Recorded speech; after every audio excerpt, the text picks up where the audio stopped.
केंद्र सरकार के 12 वर्ष पूरे होने के अवसर पर आयोजित संकल्प सम्मेलन में पहुंचे उत्तर प्रदेश सरकार के जल शक्ति मंत्री स्वतंत्र देव सिंह ने केंद्र और प्रदेश सरकार की उपलब्धियों का उल्लेख करते हुए विकास, सुशासन और सुरक्षा को भाजपा सरकार की बड़ी उपलब्धि बताया। इस दौरान सम्मेलन में मौजूद उद्योगपतियों ने भी अपने अनुभव शेयर करते हुए कहा कि वर्तमान सरकार में उद्योगों को सुरक्षित और बेहतर माहौल मिला है। सम्मेलन को संबोधित करते हुए स्वतंत्र देव सिंह ने कहा कि प्रधानमंत्री नरेंद्र मोदी और मुख्यमंत्री योगी आदित्यनाथ के नेतृत्व में देश और प्रदेश में अभूतपूर्व विकास कार्य हुए हैं। उन्होंने कहा कि किसान, युवा, व्यापारी, मजदूर और महिलाएं आज पहले की अपेक्षा अधिक सुरक्षित और सशक्त महसूस कर रही हैं। मंत्री ने कहा कि शामली जैसे अपेक्षाकृत छोटे जनपदों में भी हजारों करोड़ रुपए की विकास परियोजनाएं संचालित की गई हैं। सड़कों का व्यापक नेटवर्क तैयार हुआ है और जन कल्याणकारी योजनाओं का लाभ अंतिम व्यक्ति तक पहुंचाने का प्रयास किया गया है। उन्होंने आयुष्मान भारत, प्रधानमंत्री आवास योजना और किसान सम्मान निधि जैसी योजनाओं का उल्लेख करते हुए जनता से विकास के इस अभियान को आगे बढ़ाने का आह्वान किया। एक ऐसा चेहरा 15 साल 15-16 साल अपने राज्य में मुख्यमंत्री के रूप में और 12 वर्षों से प्रधानमंत्री के रूप में, और ऐसा कोई व्यक्ति मिल सकता है कि एक दिन छुट्टी भी ना, एक दिन बीमार ना हो।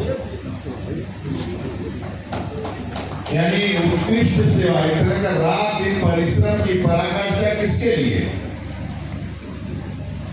इसको ऊपर क्या पैसा देने वाले जो रुपया 3 सैकड़ा रुपया ब्याज चलाता है, उसका जीवन खत्म हो जाता है। उधर माँ उसकी संघर्ष अस्पताल में कर रही है और इधर उसका खेत बिक रहा है।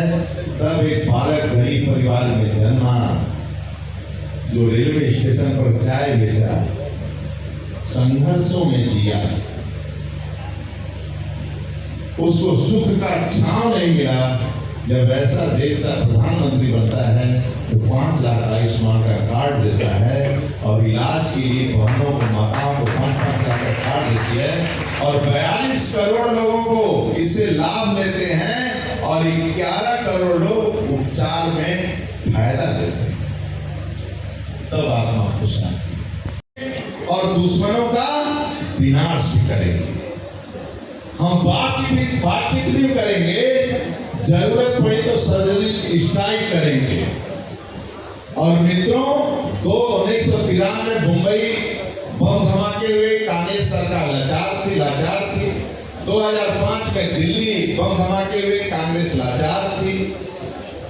मुंबई हमले 2008 में कांग्रेस लाचार थी, लेकिन उरी हमले के बाद सर्जिकल स्ट्राइक, 2019 में पुलवामा घटना के बाद एयर स्ट्राइक, 2025 में पहलगाम के बाद ऑपरेशन सिंदूर चला गया। मित्रों, आज मैं कह सकता हूं, यह हमारे नए हिंदुस्तान की पहचान है। नहीं, दुनिया के अंदर जब भारत बोलता था तो दुनिया सुनती थी। ये बदलाव नहीं है, सत्य घटना है। किसी ने नहीं सोचा था कि यूक्रेन में भारतीय छात्र सुरक्षित घर लौटेंगे। किसी ने नहीं सोचा था कि सीरिया में फंसी हुई नर्सें घर वापस आएंगी, केरल की मुस्लिम नर्सें। और लेकिन देश की गरीबों के लिए पक्का मकान बनाकर जब देते हैं ना, तो आत्मा को संतुष्टि मिलती है।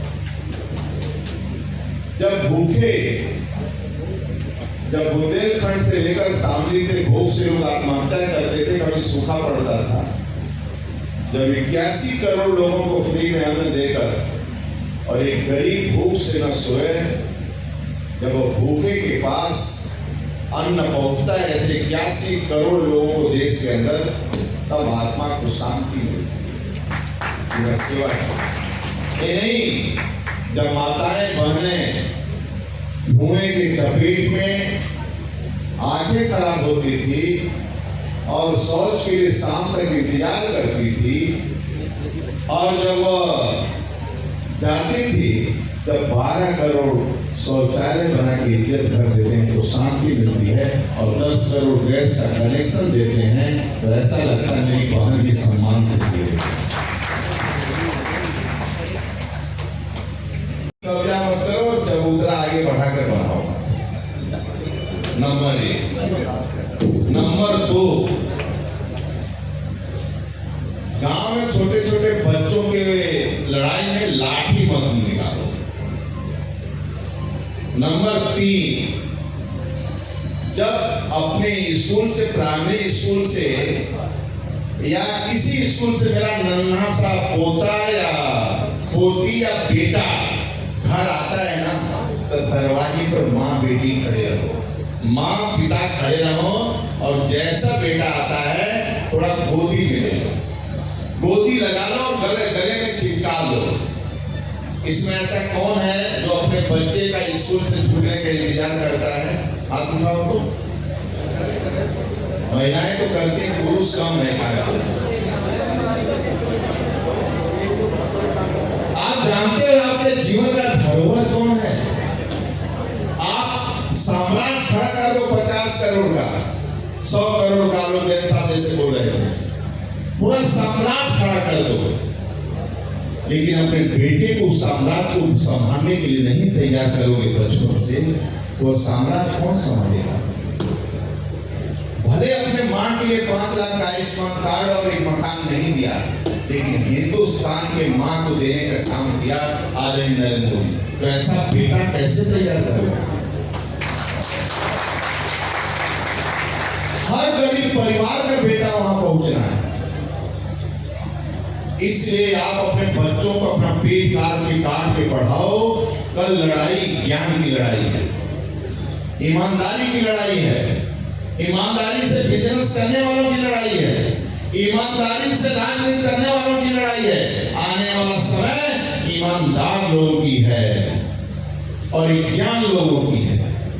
इसलिए आदरणीय मोदी जी, आदरणीय योगी जी, इसलिए इन क्षेत्रों में, नहीं तो हमें कश्मीर समस्या समाप्त करने की इजाजत। संकल्प सम्मेलन में मौजूद उद्योगपति आलोक जैन ने भी अपने अनुभव साझा किए। उन्होंने बताया कि 2011 में जब उन्होंने शामली में करियर व्हील्स नाम से रिम और धुरा निर्माण उद्योग की स्थापना की थी, तब कई लोगों ने उन्हें ऐसा करने से मना किया था।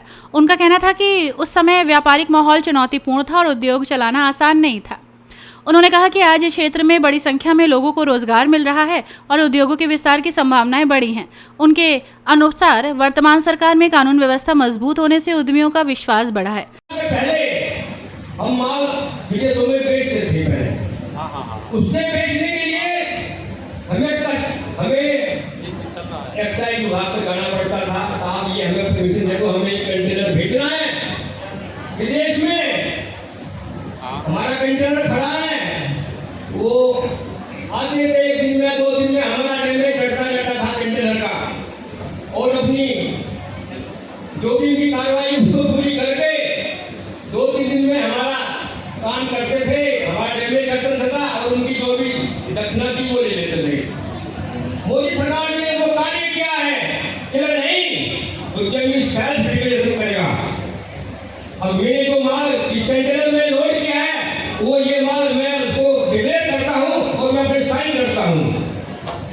कितना बड़ा उपकरण, यानी हमें अपना माल बेचने के लिए भी अधिकारियों को चक्कर काटने पड़ते थे। एक बार उनकी छुट्टी हो गई, 4 दिन तक हम लगातार उनके घर गए, नोएडा में आई नहीं, हमारा 4 दिन तक कंटेनर खड़ा रहा।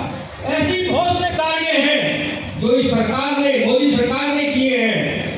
इनकम टैक्स का रिफंड पहले आपको पता ही है, चपरासी आता ना, साहब ने याद किया है, अब ऑटोमेटिक आता है। इनकम टैक्स का रिटर्न सब रिफंड सब ऑटोमेटिक घर बैठे हमें रिफंड मिलता है। तो ये उद्योगों के लिए क्या चाहिए उद्योगों? और सबसे बड़ा कार्य तो मोदी जी ने, योगी जी ने उद्योगों की सुरक्षा के लिए किया है। हमारे वर्कर बिल्कुल साइकिल पे जाते थे, रात शाम को उनको लूट लेते थे, कई बार उनकी हत्या भी कर दी गई पैसे छीनने के लिए। आज कोई आप नहीं उठा सकता वर्कर से ऊपर। ये कार्य मोदी जी ने किया है, ये कार्य योगी जी ने किया है। मैं तो बहुत गरीब के परिवार के भी और हमारे मिलने वाले भी कहाँ उद्योग लगा रहे हो भैया? इतने डर के माहौल में उद्योग लगा रहे हो, यहाँ उद्योग नहीं अपने उद्योग चलता था।